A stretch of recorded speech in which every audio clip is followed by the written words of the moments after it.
ambição pode ser uma força poderosa e motivadora, mas se não for controlada, pode levar à destruição de tudo que é valioso. A fama é algo almejado por muitos, mas pode ter um preço alto. Pode se tornar cada vez mais exposto e exigente, e a pressão constante para manter o sucesso pode ser esgotante. Além disso, o excesso de atenção e a admiração dos fãs podem levar a comportamentos autodestrutivos e a uma sensação de invencibilidade. Se você ainda não é inscrito, já clica para se inscrever, assim você não perde nenhuma das histórias que rolam por aqui e são as mais incríveis viagens através do tempo. Meu nome é Vanessa Silva. E a quem interessar, essa é a história que eu vou contar hoje. A combinação de fatores que levaram ao fim de Manolete, a lenda da Espanha, considerado um ícone cultural e um dos maiores ídolos que conquistou o amor e a devoção do público.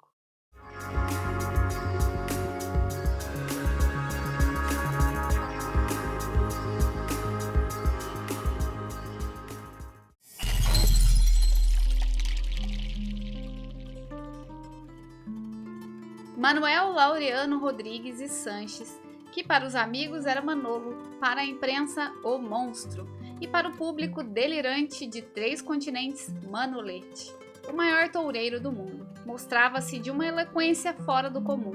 Certo dia de 1947, enquanto contemplava da janela do apartamento de Barnaby Conrad o crepúsculo peruano, disse à sua noiva, Antônia Bronchalo: "Vou abandonar a arena." Ele já havia ganhado mais dinheiro do que os seus parentes todos reunidos através de 5 gerações. A falta de tempo nunca o permitiu aproveitar essa fortuna. E pensava que era ainda muito jovem, apenas 29 anos, com muita vida pela frente. Decidido, finalizou: "Vou abandonar a arena enquanto ainda estou inteiro." Barnaby questionou a Antônia mais tarde se acreditava que ele iria mesmo desistir. Ela, despretensiosamente, respondeu: "Eles não o deixarão. Terão de matá-lo primeiro." E ela tinha razão. Quando Manolete regressou à Espanha, ainda na primavera de 1947, fizeram para ele uma extraordinária recepção.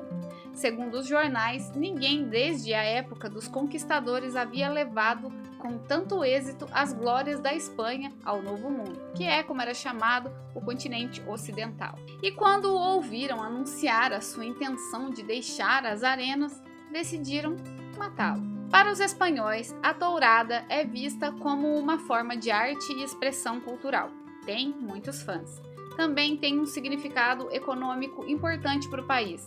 Francamente, considero uma prática cruel e desumana e não é muito bem vista pela maioria das pessoas hoje em dia. Admiro que nos dias de hoje ainda exista essa prática.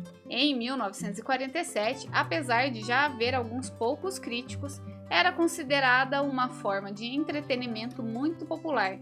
A tourada era frequentada por grandes multidões entre todas as classes sociais, e muitas pessoas viam a atividade como um símbolo de bravura e da virilidade espanholas. E Manolete, para eles, não era apenas um toureiro, era o seu único herói internacional. E ser herói dava dinheiro. Em seus 8 anos de carreira, ganhou 80 milhões de cruzeiros. A inflação e as mudanças na taxa de câmbio ao longo do tempo afetam o valor real dessas moedas, mas dá para se obter uma estimativa aproximada que seria mais ou menos 25 milhões hoje em dia. Nos seus últimos anos estava recebendo muito por cada tourada. No entanto, tanto dinheiro não seria o motivo suficiente de muitas pessoas para arriscar a vida diariamente como ele fazia. O que o motivava era um desejo de ser alguém, fazer algo grandioso. Manolete nasceu em 1917 em Córdoba, na Espanha, no coração da terra das touradas. Seu pai morreu cedo em um asilo para indigentes. Ele ficou sozinho no mundo com apenas 5 anos. A pobreza da família mantinha todos os seus membros em permanente estado de subnutrição. Embora de constituição frágil, Manuel começou a trabalhar desde muito cedo. Certa vez como pedreiro, carregando latas de concreto nas costas, mas estava decidido a ganhar muito dinheiro, para que sua família nunca mais tivesse que passar por privações. Ele queria se tornar o maior toureiro de todos os tempos. Quando trabalhava como auxiliar de construção nos acabamentos de paredes na estância de Sotomayor, aos 12 anos de idade, teve a sua primeira oportunidade. Como nessa fazenda havia a criação de touros bravios usados em touradas, ele ia, nas suas horas de folga, agitar diante dos bezerros a sua capinha vermelha. Os toureiros, atrás das cercas, apontavam os seus erros. Embora aprendesse muito rápido, era bastante desajeitado. Era corajoso, levava tudo muito a sério e, em sua persistência, acabou conseguindo uma oportunidade de enfrentar um pequeno touro na Plaza de Touros de Córdoba, sob o pseudônimo de Manolete. Depois disso, tomou parte em touradas de pequenas feiras do interior. As multidões riram de sua aparência, sua figura esquelética, que se tornava ainda mais grotesca nos passes que ele tentava executar. Mas o que ninguém podia questionar, e muito menos zombar, era da maneira que ele finalizava a tourada. Era implacável, fazia de modo perigoso e por isso muitos diziam que a qualquer hora acabaria sendo morto. O momento decisivo em sua carreira foi quando José Flores Gonzalez, Camará, ex-toureiro de larga experiência, o descobriu. Camará assinou com o jovem promissor um longo contrato. Esse novo mentor fez de Manolete outro homem, o obrigando a se dedicar exclusivamente ao autodomínio dos passes clássicos. Os passes são os movimentos ou técnicas que o toureiro usa durante a prática na arena da tourada. Esses movimentos são usados para demonstrar a habilidade, coragem e elegância. Camará não ensinava nada dos complicados rodopios e movimentos de capa, mas por outro lado mostrou a Manolete como assumir atitudes nobres e enfrentar a tourada com dignidade jamais vistas nas arenas. Se posicionava atrás da cerca e observava todos os movimentos enquanto os orientava a se tornarem perfeitos.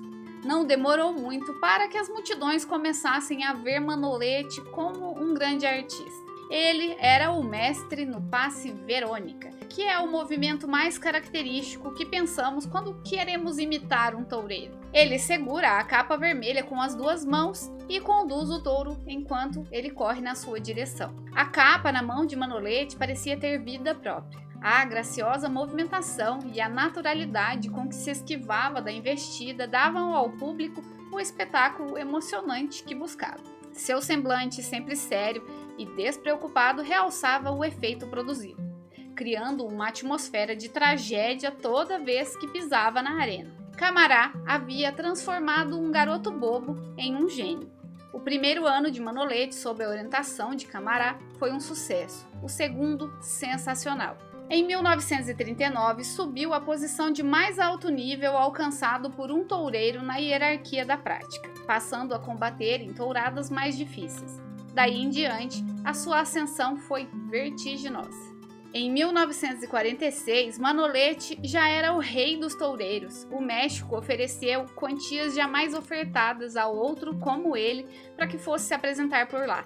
E quem pagou 2.000 cruzeiros para assisti-lo quando finalmente foi, não se arrependeu.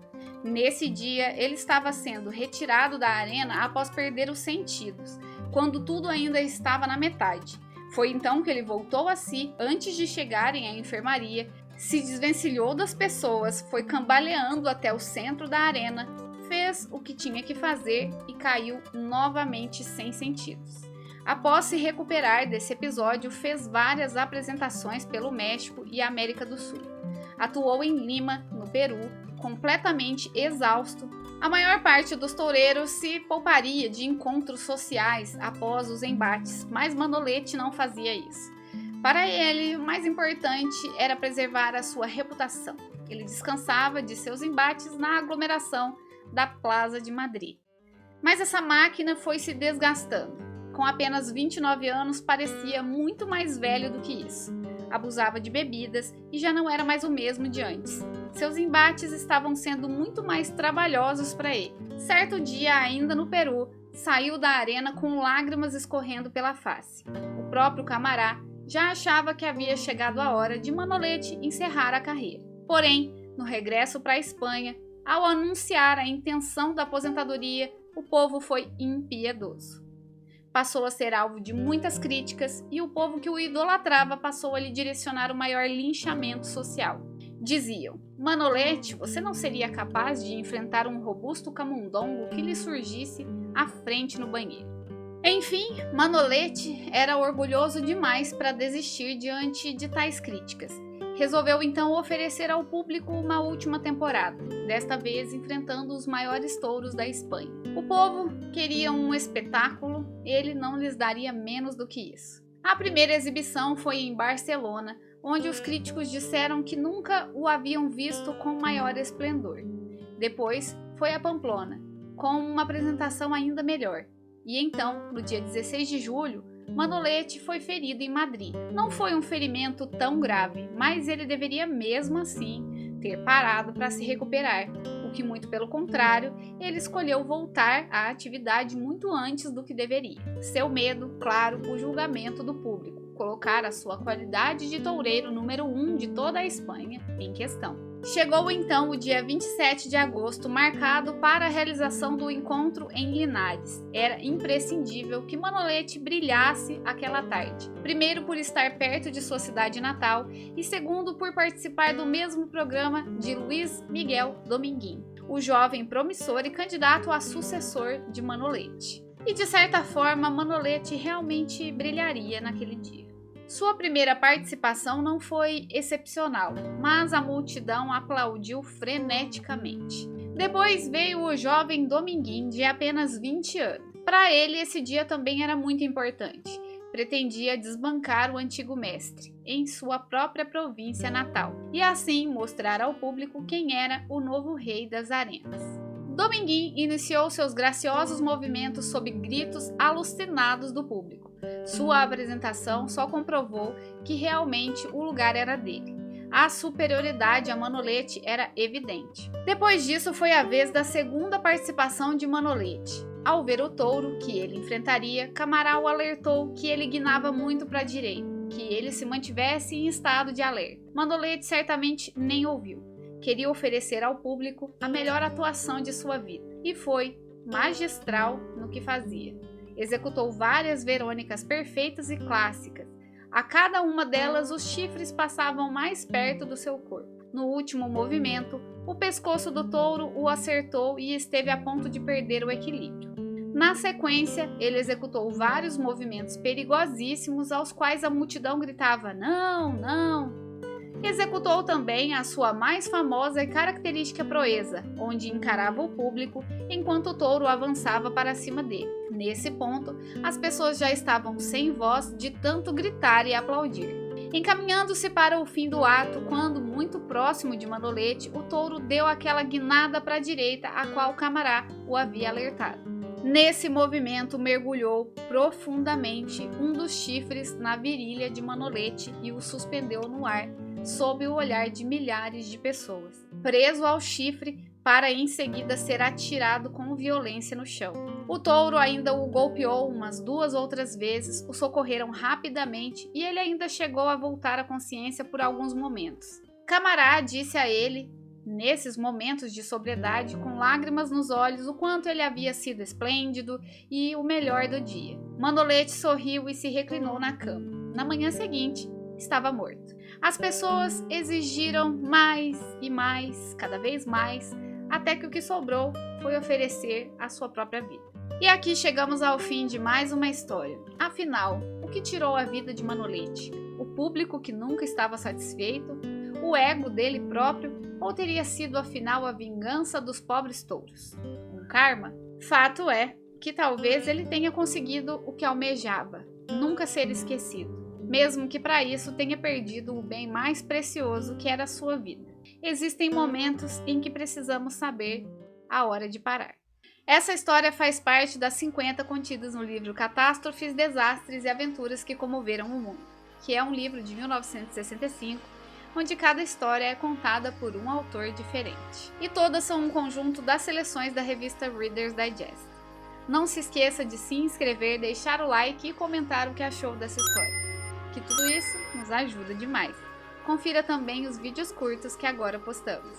Vou deixar na descrição as informações sobre Barnaby Conrad, autor de A Morte de Manolete, assim como as demais informações sobre o livro. Gostaria de reforçar que não aprecio as touradas, nem tampouco compactuo com a prática e que o intuito desse vídeo foi apenas o de contar uma história. Eu fico por aqui, uma ótima semana a todos vocês e até a próxima história.